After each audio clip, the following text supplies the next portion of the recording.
Welcome to episode number 40. That's right, 40. We're going to pour one out on the curb of the third season of the Fantasy Fullback Dive. Brought to you by the good people at the Roto Street Journal. I, of course, am your host, Nat the Truth Jones. With me, as always, the Wolf of Roto Street himself. Wolf, real quick, if we were going to pour a 40 in honor of episode number 40 out on the curb, who would it be for right now? Jay Ajayi, maybe?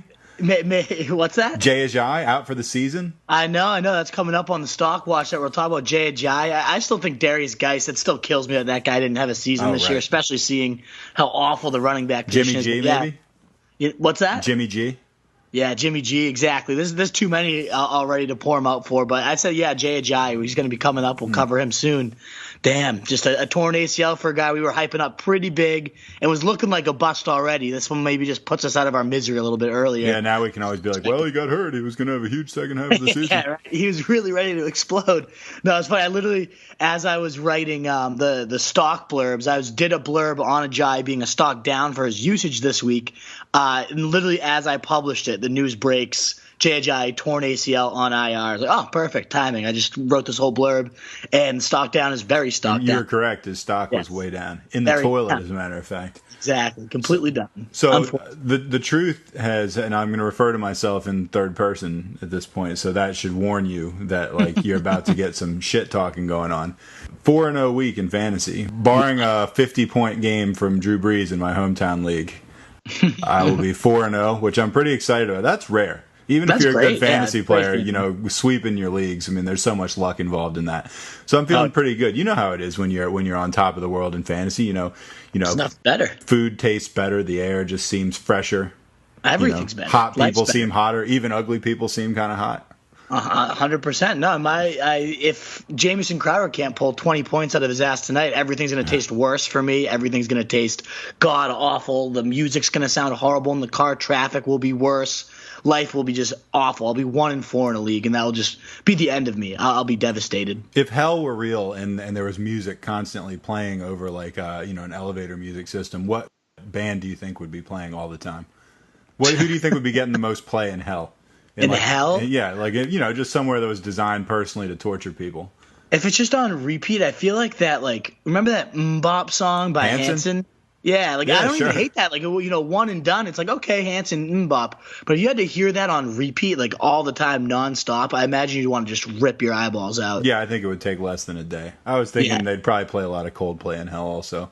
Oh, not a Coldplay guy, huh? Not really. It's not like they're the worst band in the world, but I'd be pretty disappointed if that was the only thing my radio got. Okay. Moving along to actual football, we're going to do this in one take here. We're going to do some risers. We're going to do some fallers. We're going to do some guys you should be buying low on, and there's 3 really good ones, actually.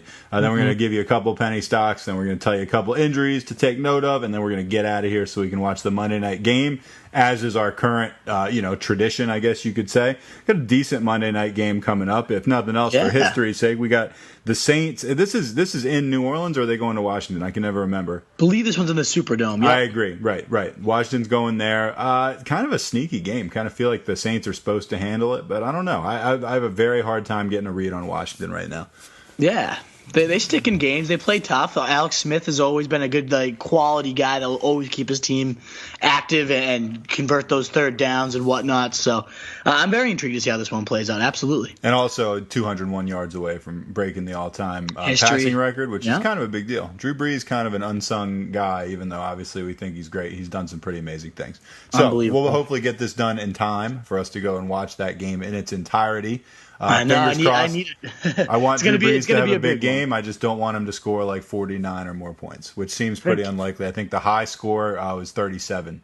I think he'll be in good shape. Yeah, he'll be okay. The only reason I need 20 from Jamison Crowder, too, is so we were at Fibbers yesterday. We had our big event, and it was unbelievable. But a great turnout, a good fan base, great questions the whole time. So fantastic event. Thank you again, Fibbers, for helping put us on with that one. But Mason Crosby's my kicker, and he proceeded to miss 4 field goals, 1 extra point. So 5 total missed kicks, including one from like 20 yards, which is absurd. So I was obviously just drinking heavily. I had my drink comps.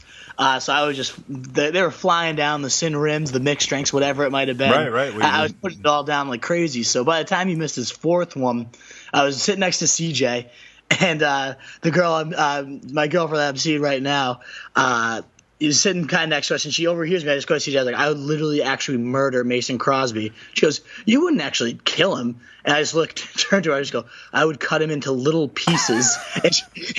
and she was talking to, like, she already knows my horrible, dark sense of humor, but she was talking to this, like, 40-year-old teacher that she teaches with that she was about to introduce me to. She looks at me just mortified, like, oh, this is the guy you're going to introduce me to. The guy just says he's going to cut another human into little pieces for missing field goals. Well, great. I'm a former teacher, but I'm also in that 40 range, and I wouldn't have blinked twice if I had heard you say that about Mason Crosby. So please don't like paint all these like 40-year-old educators with the same brush of like, oh, they can't handle a little bit of like cutting up your fantasy kicker, who at that point I believe had negative 11 points.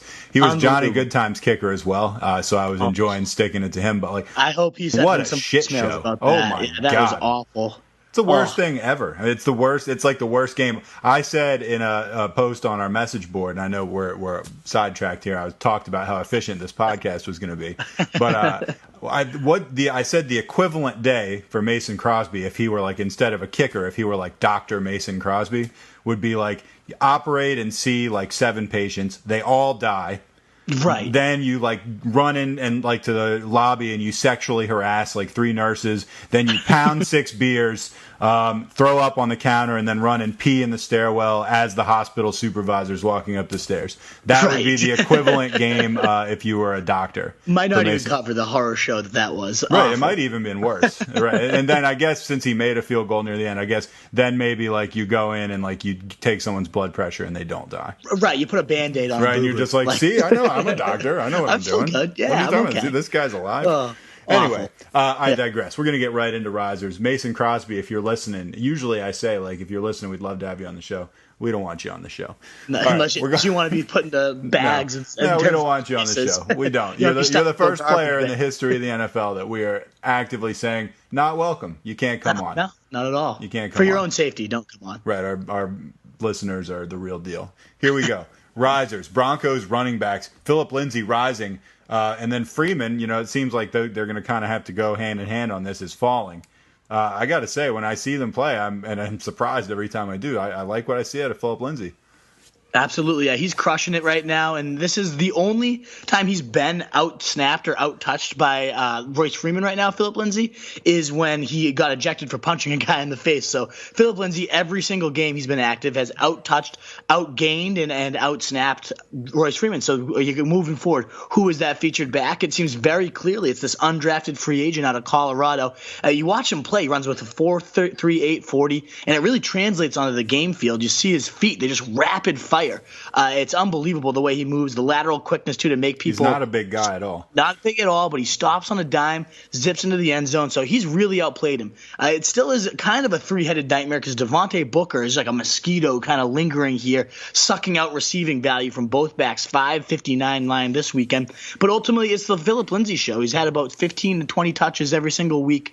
It's his backfield, and he's playing far better. Even though Freeman's not bad, 5.1 yards per carry himself, the usage just isn't there. He hasn't topped 8 touches in a single game that Lindsay's made it all the way through, other than week 1. So Phillip Lindsay, the guy moving forward, looking very talented, and I would say a quality RB2, whereas Royce Freeman has to hit your bench until further notice. Agree on all counts. James White, his role, and this is with Julian Edelman back. I mean, the Patriots offense, talk about, what 2 weeks ago where, like, we didn't think this, but like, are they done? Like, blah, blah. And now all of a sudden it's just like, man, they're exploding potentially everywhere. Right. Everywhere on offense. These guys are so dangerous. And you specifically are targeting White, who going into this week, I believe, was the number 7 running back PPR. And then I think he put up 30 this week, so that can only help him.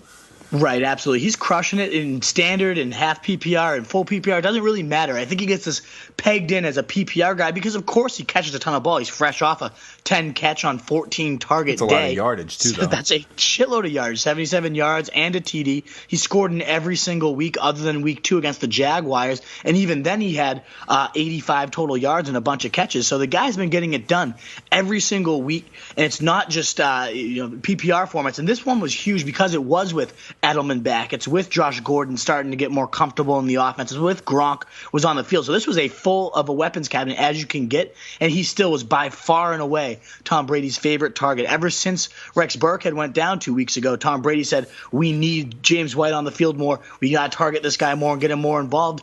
He's seen 24 targets since then, racked up 18 catches, 145 yards, 2 total scores, and then another 44 yards and a TD on the ground as well. And that spanned 45.9 half PPR points in that span. And that's also, again, with Sony Michel also emerging. Yeah, let's not ignore him. The guy's had 2 legit stud games in a row. Fantastic. So he's playing well. This isn't coming at the expense of anybody else. It's more so that James White is just this centerpiece of this offense. And a lot of people are saying sell high. More people are going to get acclimated. His touches are going to go down, and you got to get rid of him. That's pretty much every fantasy narrative I see out there, in which case he becomes a buy low for me. If people are trying to sell him and don't believe that this is going to continue, then I'm buying low. I get that he's always been an ancillary piece, and he's always kind of had a couple big games here and there, but this has been very consistent. He hasn't gone under 11 half PPR points on the year, and I don't think he's going to suddenly just dip below. Maybe Edelman takes a few of those targets, but 14 the week he comes back, I don't see James White dipping below 8 to 10 targets every single week as a absolute key cog of this attack. Yeah, I was talking about, because I remember I traded James White actually like before the season. I traded him for Emmanuel Sanders, which seemed like a great deal at the time. Sanders has done well. And I remember my buddy Johnny Goodtimes was like, you ripped that kid off. James White has no value. And I was like, he's definitely got value. Like, I'd rather have Sanders, I think. But then he said, and even last week I said to him, I was like, I like how you said he had no value. And he's like, well, next week he could get 1 carry and like 1 target. I was like, 1 carry, maybe 1 target. No way. No. He's going to get targeted 8 to 10 times. Absolutely. All right. Joe Mixon back for the Bengals. And of course, as Joe Mixon rises, Gianni Bernard, I was going to say falls, but let's just call it what it is, disappears. Joe Mixon is back. How in are you on him? Pretty high? Bengals are 4-1, dude. Absolutely. If they're 4-1, their team is rolling, and that's half of why I'm so all in on Joe Mixon, is how well this entire team is playing. Bernard was out, so I guess that's the only question here moving forward is, after Bernard dominated for 2 weeks, will him and Joe Mixon coexist and be a committee? But right now it doesn't seem so. He's fresh off. There's all these rumblings it was going to be, eased in, and he's got conditioning concerns, and he's going to see a lighter workload. He goes in and has a season-high 25 total touches, plays 78% of the snaps, and dominate like he's always been. 115 total yards and a score, 3 catches. I mean, the guy's been absolutely monstrous every time he's been out there. Hasn't been under 22 touches in a single game yet this year. He's got 23, 19 points, and then a 9-point, I guess, dud. But, 9 points the worst he does against a tough Baltimore D. I'd be okay with that. The usage is there, and as you mentioned, these Bengals are unbelievable. They're actually number 4 right now at 30.8 points per game in scoring in the NFL. There's the usual suspects up there, the Saints and the Rams and the Chiefs and the Steelers, but then the Bengals, nobody kind of expected them to be up that high, number 4 in the league, above the Steelers actually in points. Bill Lazor's system has been absolutely clicking. It operates best when it's kind of no huddle. They don't have to sub people out, which is why they prefer an every down back. Marvin Lewis came out after week 1 and said, we like that he got 22 carries and 4 catches. That's what we want Joe Mixon at every single week, and that's why he's looking. He's a complete workhorse. I see him labeled often as an RB2 with some RB1 upside. This guy's a bona fide running back 1. He's one of the few guys in the league that you can say that about. If you were drafted today, you'd have to consider him at your fringe first round type of play right there. Is the AFC North the best division in football? I don't think so, no. What do you think is? Man, that's a tough question on the spot. I would say the one that has the Panthers, the Saints, and the NFC South. I know the records might not show it, but exactly that one. Just top to bottom. Even the Bucs are honestly giving teams hard games, so the Browns and the Steelers are last place in the AFC North. They're the Browns could be 5-0, dude. If Hugh Jackson wasn't their coach, they probably would be. That's true. Those 2 divisions probably are right there at the top, I would say, yeah. All right, last riser, David Njkou. Now, we were high on this guy for quite a while, and, he's been crappy for long enough where a lot of people were rightfully, I would say, starting to bail out. Yep. But now I'd say his stock for the first time all year is actually going up. Why? It's off season highs right now in targets, catches, and yards. You saw 11 targets, caught 6 of them for 69 yards, which doesn't seem like a humongous deal. But again, it coincides naturally with Baker Mayfield, who made magic happen in the college level with his tight end. And it's suddenly happening here with David Njkou, the much more accurate Baker Mayfield inserted.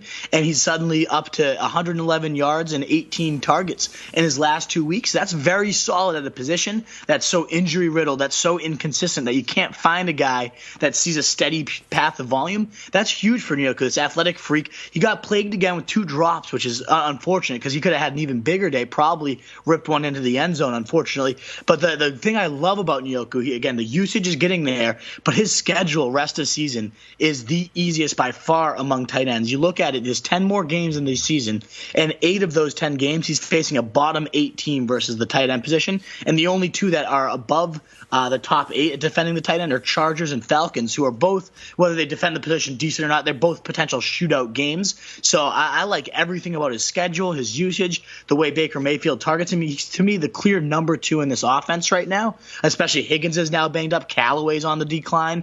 It seems like Njouku's the only one really rising in that offense as Baker's taken over, and I absolutely love him moving forward with that schedule. All right, we're going to get into fallers, and we're only going to do one. But before we do, I just want to ask you an aside because I watched the Sunday night game, and I wanted to text you right when it happened, but I was like, he's probably passed out somewhere. DeAndre Hopkins, all man, maybe? Did you see? I mean, did you see those spin moves he put on those guys at the end of the game? And his thing used to be like he was not particularly good after the catch. Remember, like he was like the lowest yard after the catch guy, and now it's like he's catching these balls in stride, and he's just like he's amazing, man. He's an unbelievable player now. He's one of the funnest players to watch where you can both moss people. And like you mentioned, the one element missing out of his game might have been that after the catch. And he's making moves like that. It's ridiculous. He's the only wide receiver so far in the league, too, to log 100% of his offensive snaps, too. The guy's just a warrior. He's always on the field. Has literally not missed a single snap. Has not missed a snap. Every other receiver has taken at least a couple plays off. He's the only one in the NFL that has not. And he's not particularly a hothead, but he also kind of seems like the guy that would probably fight you. I would not want to fuck with him. Which I like. He's terrifying, yeah. I love that. Absolutely. All right, let's go to fallers. Yeah, he's like about my favorite guy to watch in the league. Mm-hmm. All right, the Falcons. I'm going to describe something to you, and I want you to tell me what I'm describing, okay? All right, you got a guy that rushes 8 times for 32 yards. You got another guy who rushes 7 times for 15 yards. And then you got another guy who rushes 3 times for 5 yards. What am I describing? The fucking hellhole that is now the Falcons' 3-headed nightmare committee. That's the definition of a RB committee. Awful. Right. Just like stick your head in the oven right now if you got a piece of that. Exactly. Go right into the oven. I agree. And the worst part about it is that 3 times for 5 yards came with a touchdown. With a touchdown. That was a creature named Ito Smith. The third string back was, go figure, the one that goes in and gets the touchdown there. Sure. Meanwhile, Devonta Freeman starts, and he gets the most work. That's nice, but again, not too much 32. Work. 10 touches? No, 10 total touches for 41 total yards. Coleman, 30 total yards on 9 touches. And then the other guy gets the touchdown. That is just a nightmare. It's just hell written all over it, and it doesn't seem like they're going to switch it up. It wasn't like they said before the game, the news broke. Falcons plan to roll out 3-headed committee and see how it goes. And they got the results they were looking for, I guess, on the ground. I don't know. They got the shit kicked out of them. Right. So, I mean, hopefully that spawns them to turn around. But the only guy that scored was the one that you'd think would be removed. So who knows? You can't start any of these guys, though, You can't start any of them until at least it becomes a 2-headed show. If not, maybe one finally emerges. But unless an injury happens, unless Ito Smith gets chopped off of this committee right now, it's a situation that you just absolutely have to avoid as a fantasy owner. And that's awful. Because think about Freeman, how good he's been. He's been an RB1, high-end, consistent. Even Coleman was a nice RB2 that you could use even when both of them were on the field. And now it's become this just disgusting situation you want no part of. And the defense is so bad, too, that they're going to have to abandon running games early. It's just I want no part of this backfield at all. No, run for the hills if you have any part of that. Yeah. You have Devonta Freeman, and you're hoping I mean, what do you do if you have him? Are you unloading him to anybody that I mean, you can't get anything for him probably. And that's what gets shitty here. But if he has name value at all, and you can say like, I mean, I would say John Brown. Let's say like John Brown. I would never. Yeah, I have John Brown. A good buddy of mine has Devontae Freeman. I would never trade John Brown straight up. I don't know. I'm just trying to think of like a random lesser name that people might not realize. You're right. Nobody I have no knows idea, who he right? is. Like, no, that's a good point. I don't know exactly. If there's any name value to Freeman, he's not a guy I'm looking to buy low on. We're gonna have a buy low section later on, and this is not a situation. We're not like, do you get a good deal for Devontae Freeman? There's a good reason you can get a deal for Devontae Freeman because he's worthless. All right, and Alex Collins too. Yeah, let's talk Ravens running backs.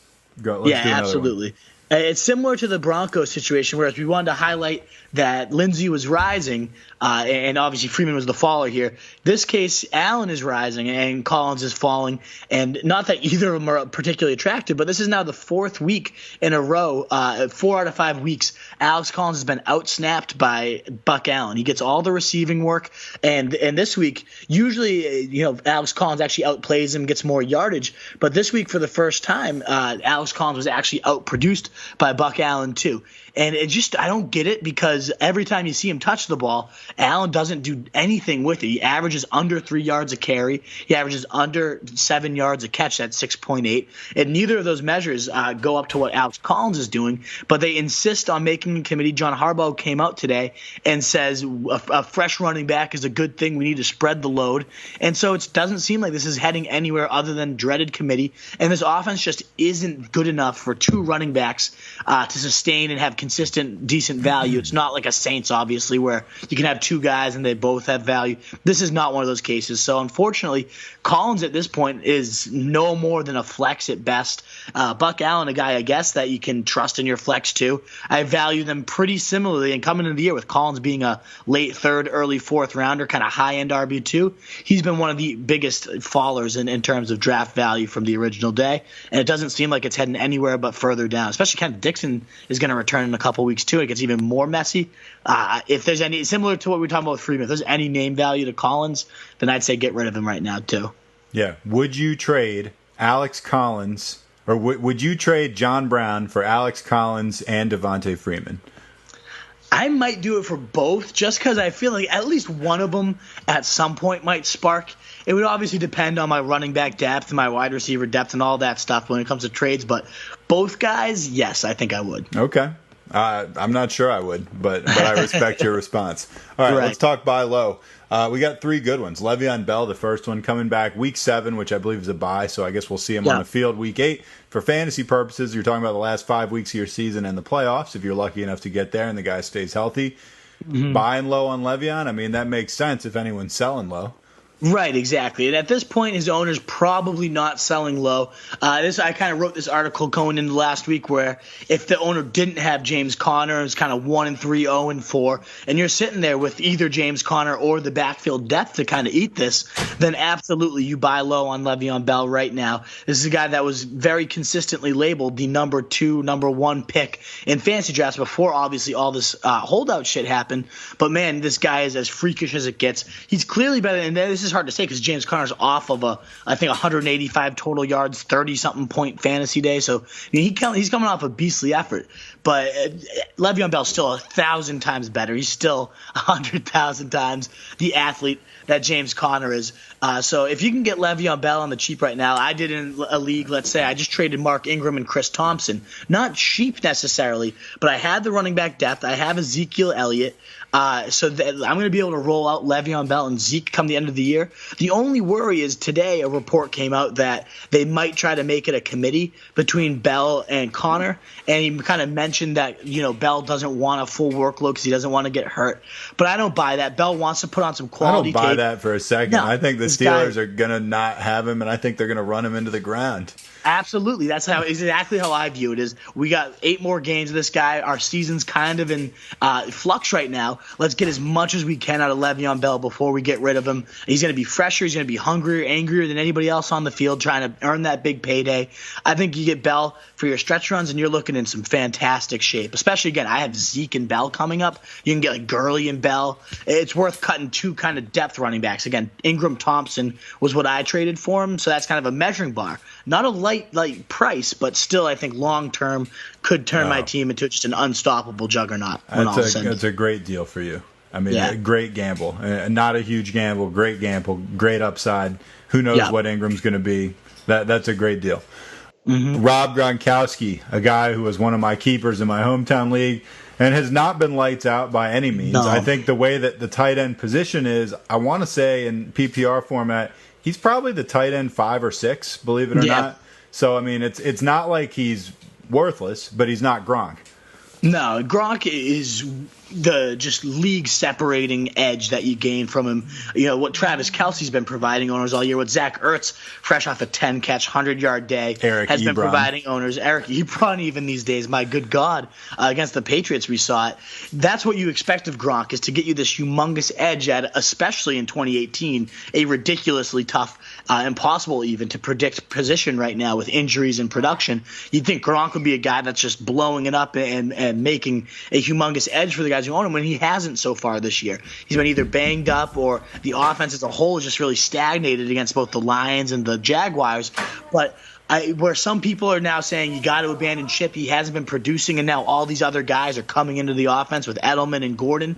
I'm actually looking at that as the biggest positive for Gronk. This offense is finally going to start taking back to its old form in New England, back to that old juggernaut style where you can't stop them. You looked at what they looked like against the Colts. I know the Colts have a bad defense, but there's no way to defend these guys with Gordon and Edelman and James White.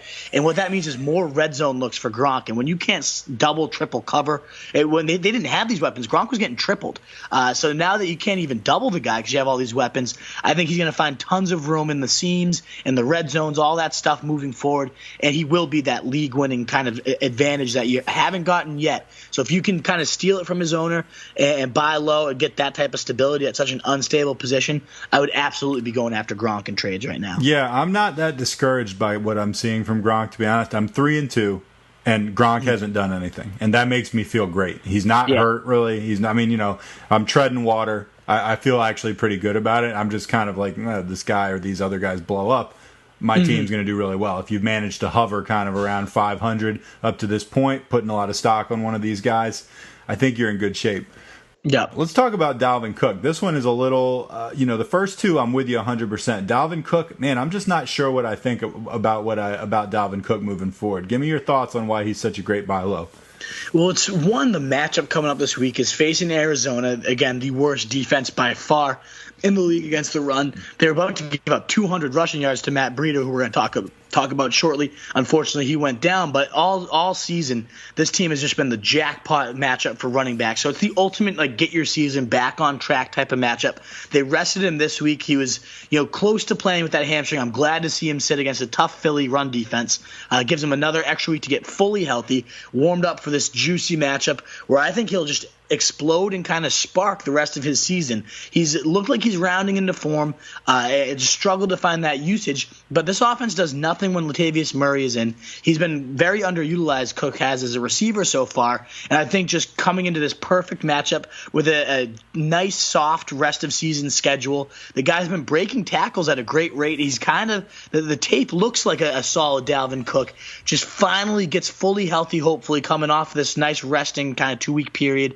Gets this juicy matchup. I think he lights it up this week and then kind of sparks a huge rest of season run. And his owner is probably scrambling. I doubt somebody that put a second-round pick in Dalvin Cook is in that great of shape. Maybe they're 2-3, 1-4, and you can kind of pluck Cook for your 3-1 or 4-0 team and then throw him in as a flex. He suddenly becomes a high-end RB2, if not low-end RB1, which I think rest of the season he's got.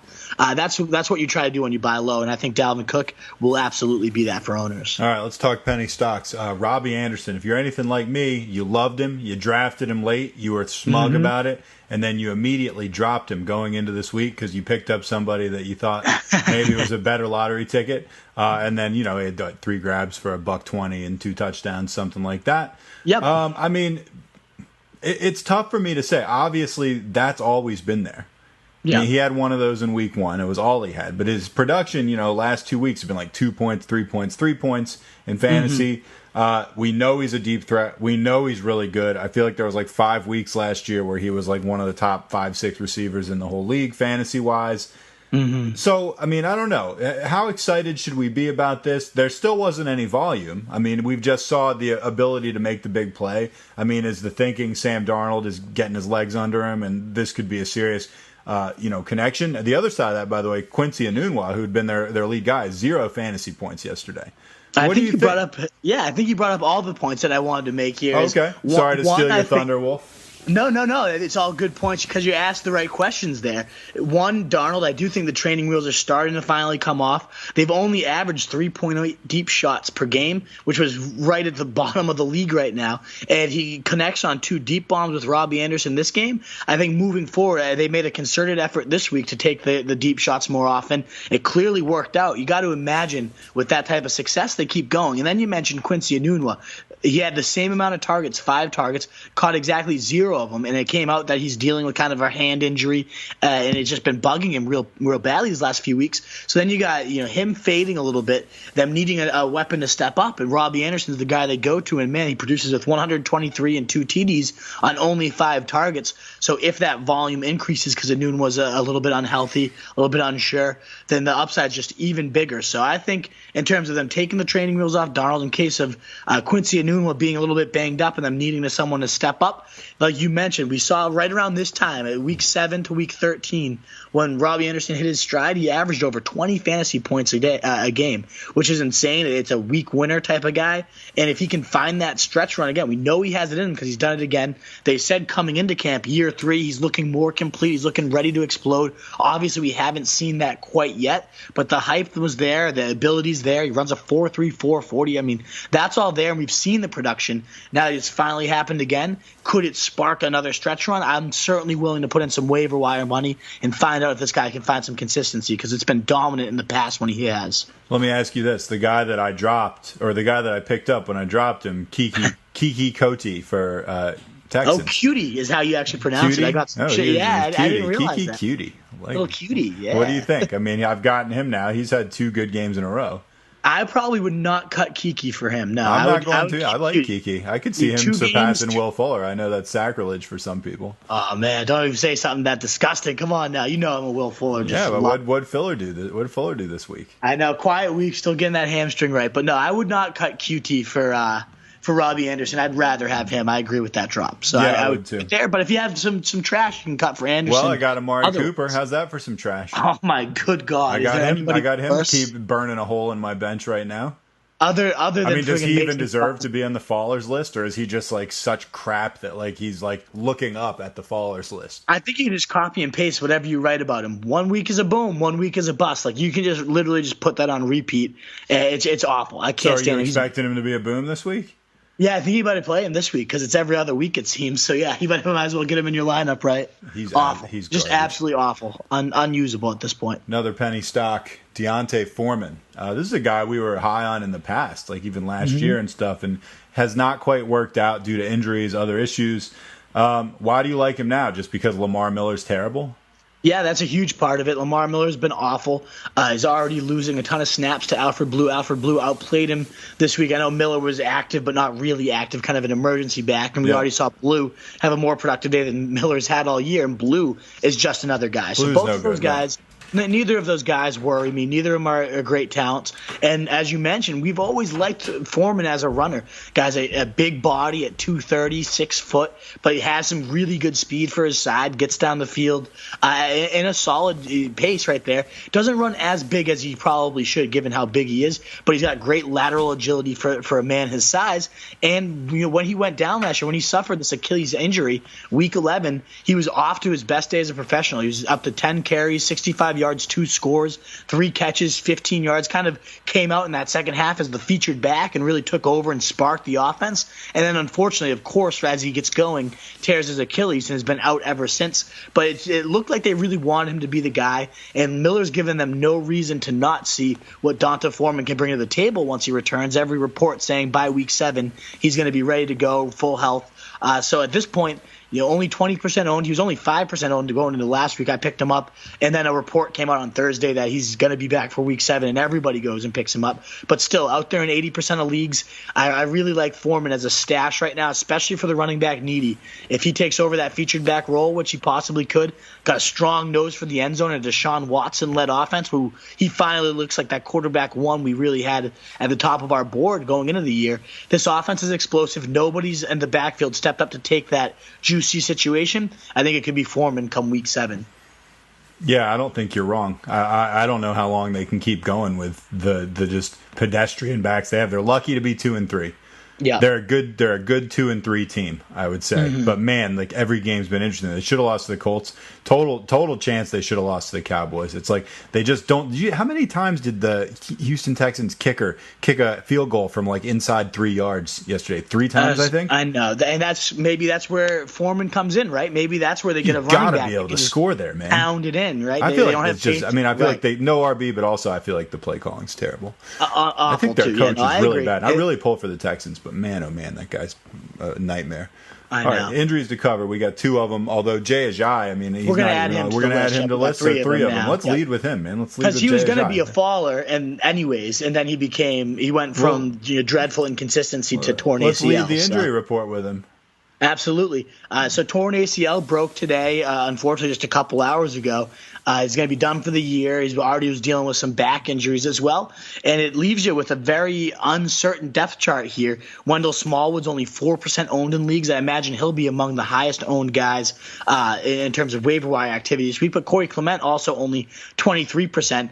It's just a matter of, do either of them get steady volume? This is a Doug Peterson offense that's always been very committee-ridden. Even with Ajayi, you'd think he could have a shot at a workhorse role with Clement and Sproles out. Nope, he makes sure to get Wendell Smallwood involved. Wendell Smallwood vulturing goal line touches and whatnot. So it becomes which guy is going to become the most consistent? I don't know if one emerges. Last year, Clement was the goal line guy, had 6 touchdowns in close. This year, Smallwood's already had a short yardage touchdown, had a short yardage goal line catch this week for a score too. So both of them have been productive in that spot. I don't know. Again, it's tough to project it. If I was going to guess, if I was a betting man, I'd be putting my money on Smallwood. I just, for whatever reason, think he has more of a featured back type of feel to him, a bigger ceiling. He's got 16 points in 2 of his last 3 games. So, I mean, he's played really well. And Clement's got that quad injury. So I think Smallwood will get that first crack as the healthy guy, the one that's been producing. And if he rolls, then why take him out? That's how I envision it going. So I would like the 4% owned guy right now, Wendell Smallwood. But if you can get both, go for it. All right, Matt Breida, ankle injury. This is the 49ers. Talk about a team. What could have been? Who the hell knows?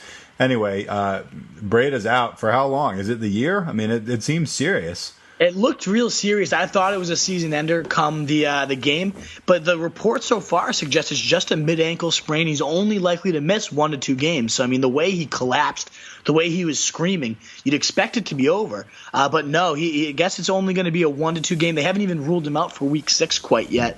So you're still going to have your guy for most of the season, which is nice. But you have to, as an owner, be very concerned about these injuries just piling up one after the other. First it was a shoulder, then it was a knee, now it's an ankle.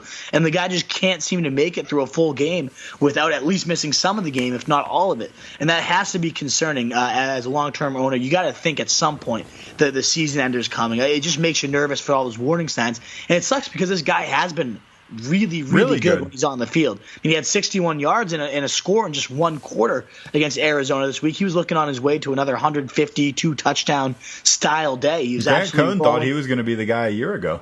100%. He looks much better in year 2 as well, playing far less tentative, hitting that hole, seeing that vision much better in Shanahan's zone blocking scheme. He's just been worlds better as a sophomore than he was last year, outplaying Alfred Morris by every single statistical measure, and he just can't stay on the field, which is unfortunate. So Alfred Morris, you have to own him if you're a Breida guy, 42% owned. Even if you're not a Breida guy, I would be scrambling to go get Alfred Morris because Breida just can't stay on the field at this point. You obviously roll Breida out as long as he lasts. I'm not selling him necessarily. I've heard some shitty kind of offers. Oh, I'd give up Allen Robinson for Breida or things like that. I'll just roll with this guy because if he stays healthy, we've seen the difference maker. He's the 3rd leading rusher coming into this week before getting hurt. Yeah. But it's scary. You got to be pretty nervous because he just can't seem to stay on the field. All right, we're going to close out with these. Rams concussed wide receivers, and as we said, multiple wide receivers. And we're talking about Cooper Kupp and, of course, Brandon Cooks.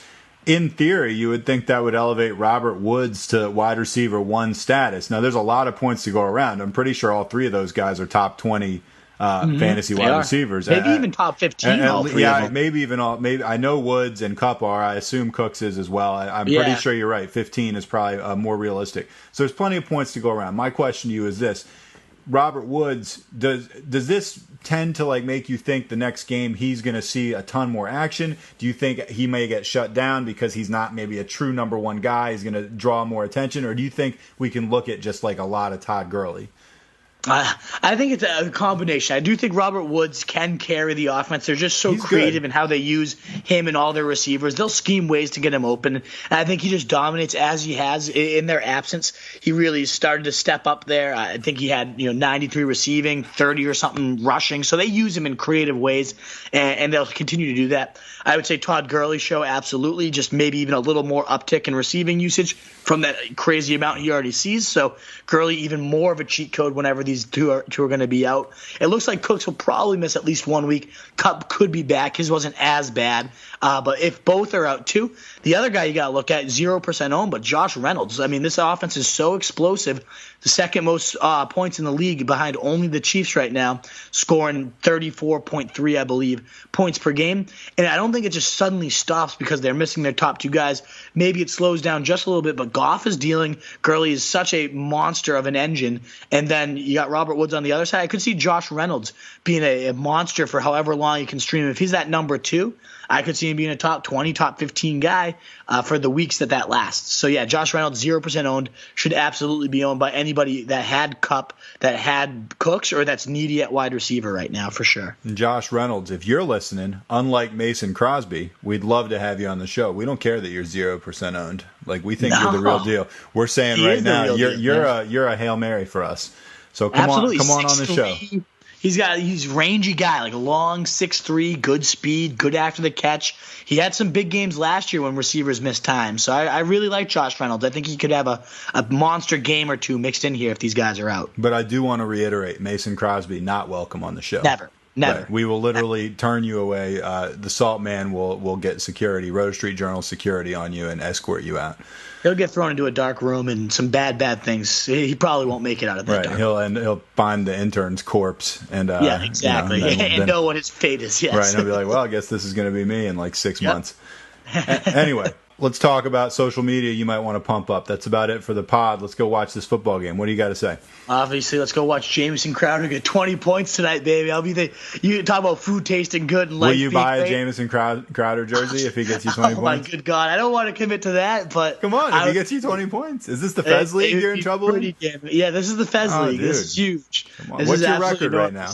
What's your record? That's the one that would be 1-4 if I fall. Oh my gosh, 1-4. It's the one that I've put up. Every game's been 5 or 6 points, and I've made that wrong flex decision every week. Oh, now I already know my flex decision's right because I picked Crowder over Stills. Stills only had 2, but will it matter? Will Crowder be able to actually get 19? I mean, against the Saints defense, if any defense was going to let it happen, it'd be the Saints. I know I'm asking for a lot because Mason Crosby's the biggest douchebag that's ever walked this planet. I would chop off that leg. That's devastating because that gives you -7, right?